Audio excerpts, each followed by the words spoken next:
तो piece anime fans, ये है हमारे चैनल की पहली रिव्यू ब्रेकडाउन, जो आप कह लो वो वाली वीडियो। इसमें हम रिव्यू देने जा रहे हैं हाल ही में रिलीज हुई चेनसो मैन की मूवी, जिसका नाम है चेनसो मैन रेज़े आर्क। इसका नाम रेज़े आर्क क्यों है ये आपको आगे पता चलेगा, बट अगर आपने इस मूवी को अभी तक नहीं देखा है तो प्लीज इस वीडियो को कंटिन्यू मत करो, क्योंकि इसमें भर भर के स्पॉइलर होने वाले हैं ना। मूवी की स्टोरी, एनिमेशन, बजट सबको लेके आज हम बात करने वाले हैं, तो वीडियो में बहुत मजा आने वाला है। तो लेट्स स्टार्ट। मूवी में हमें इंट्रोड्यूस कराया गया है एक लकी कैरेक्टर से, जो कि बहुत क्यूट है और उसका नाम है रेज़े। इसी वजह से मूवी का नाम रेज़े आर्क पड़ा है। फर्स्ट हाफ में तो मूवी की बहुत बढ़िया चली, लाइक एकदम पीसफुल मूवी चली है हमारी, लेकिन सेकंड हाफ की बात हम आगे करेंगे। अगर मूवी को एक वर्ड में डिस्क्राइब किया जाए तो ये है एब्सोल्यूट सिनेमा। कुछ चीज़ें थी जो उसमें फिक्स हो सकती थी, उसकी हम आगे बात करेंगे। तो जो रेज़े है वो होती हमारी बॉम्ब डेविल, डेंजी की तरह ही। जैसे वो कटाना डीमन था और हमारा डेंजी चैनसो डीमन है, वैसे रेज़े भी एक बॉम्ब डीमन है और ये काफ़ी पावरफुल भी होती है, लाइक उसकी बात हम आगे करेंगे। तो बेसिकली ये भी गन डीमन की पार्टनर होती है, जिसको डेंजी का दिल चाहिए होता है। इस मूवी में डेंजी ने अपनी इमोशंस को भी दिखाया था, लाइक डेंजी कहता है कि कुछ चेनसो का दिल चाहिए, मगर डेंजी के दिल का क्या। बहुत इमोशनल लाइन थी वो, देखना तुम कभी देख ही ली होगी शायद। तो रेज़े और डेंजी साथ में डेट करने लगते हैं, मगर डेंजी का दिल तो माकीमा के पास था, लेकिन डेंजी की बॉडी बात को एग्री नहीं करती और वो रेज़े के पीछे पड़ी होती है। भाई समझ रहे हो ना।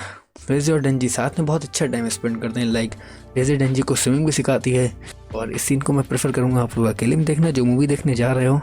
ये लोग फेस्टिवल में भी घूमने जाते हैं, बट फेस्टिवल में रेज़े अपना असली चेहरा दिखा देती है। वो डेंजी को किस करने के बहाने उसकी जीभ ही काट लेती है और डेंजी को चेनसो मैन बनने से पहले ही वो अपनी ट्रू आइडेंटिटी उससे रिवील कर देती है।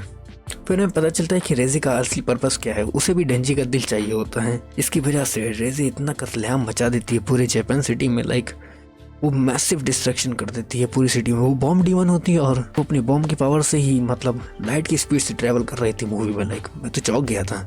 मैसिव डिस्ट्रक्शन के साथ वो किसी पर भी रहम नहीं करती। इवन डिवीजन 2 को तो बस चुटकियों में ख़त्म कर देती है।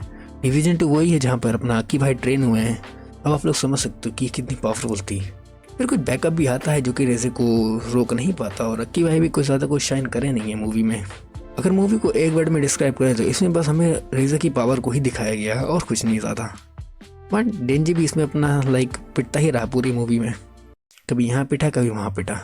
मूवी के स्टार्टिंग में हमें माँ का असली पर्पस भी पता चल जाता है। वो डेंजी का यूज़ कर रही होती है, लाइक उसे डेट करती है, मगर उसको भी डेंजी से कुछ अपना मतलब निकालना होता है। बेचारा डेंजी, अगर आपने नोटिस किया हो तो डेंजी को जो भी लड़की मिलती है वो या तो इसे मारने की कोशिश करती है या तो यूज़ करती है, बेचारा। और यहाँ पर हमें डेंजी का ट्रू पर्पस भी पता चल जाता है कि डेंजी का असली मकसद क्या है। वो नहीं जो आप सोच रहे हो, वो तो हो चुका है। मूवी की बात करें तो मूवी 19 सितंबर को रिलीज़ हुई थी और इसने अभी तक सिर्फ इंडिया में 50 मिलियन का बजट बनाया है। लेकिन अभी कलेक्शन आप लोगों को कम लग रहा होगा, लेकिन इसके बहुत से रीजन थे जो मैं भी आपको बताऊंगा। लाइक इंडिया के बहुत से थिएटर्स में मूवी लगी नहीं बिकॉज ऑफ इस अब्यूसिव कंटेंट, और इसमें बहुत से एडल्ट सीन्स है। लाइक मूवी देखो तब पता चलेगा। और दूसरी बात, इसमें मैसिव डिस्ट्रक्शन को दिखाया गया है जो कहीं ना कहीं वायलेंस को प्रमोट करता है। तीसरा जो सबसे वैल्यूएबल रीजन है वो है ये एनिमे एक अंडररेटेड एनिमे है। हिंदी में डब होने के बावजूद भी ये एनिमे इंडियन ऑडियंस के हाथ नहीं लगा, और जो कि बहुत अच्छा हुआ।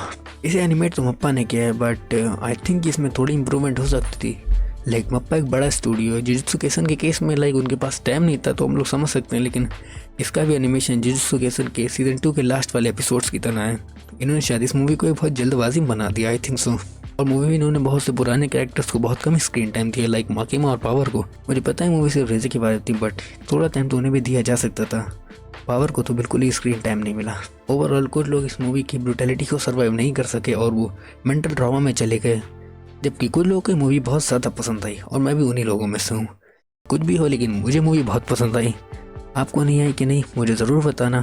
इतनी नेगेटिविटी होने के बावजूद भी इस मूवी ने अपनी जगह बहुत अच्छा परफॉर्म किया, मुझे तो ऐसा ही लगता है। एंडिंग इसकी मैं स्पॉइल नहीं करूँगा, उसे देखो बिकॉज वो थोड़ी इमोशनल हो जाती है। मेरे मुताबिक जो चीज़ अच्छी रही वो कि एनिमे अब भी अंडररेटेड है, और मुझे लगता है ये आगे चल के भी अंडररेटेड रहेगा। बिकॉज आई डोंट नो, मुझे भी इसका रीज़न नहीं पता कि ये क्यों रहेगा, लेकिन रहेगा। मैं कंपेयर नहीं कर रहा, बट मुझे डीमन स्लेयर से काफ़ी बेटर लगी, क्योंकि बिकॉज उसमें उन्होंने बहुत कम मांगा को कवर किया था, लेकिन इन्होंने फिर भी अच्छे खासा मांगा को कवर किया। मुझे लगता है आज के लिए इतना काफ़ी है। चलता हूँ, मिलता हूँ किसी नई वीडियो में, और अगर कुछ बात गलत लगी हो एनिमे फैंस को प्लीज़ माफ़ करना। पीस।